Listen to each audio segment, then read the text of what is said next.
Hey, what's up guys, today I'm going to show you how you can use these GIFs you see in Google Images in your videos. This works in every editor. You can see if I download it says .gif, and when I place it in the editor it won't open. So what you're going to do is go to GIF to MP4 and click on Easy GIF. Then grab your chosen GIF and convert it.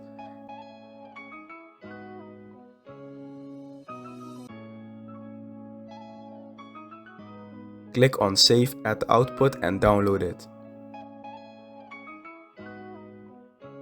Once downloaded, rename it and you can use it as a normal video.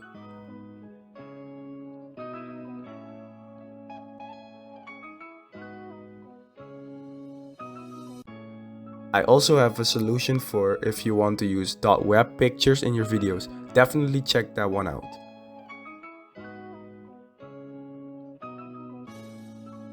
That's the end of this video. If you liked it, a like and a sub is appreciated.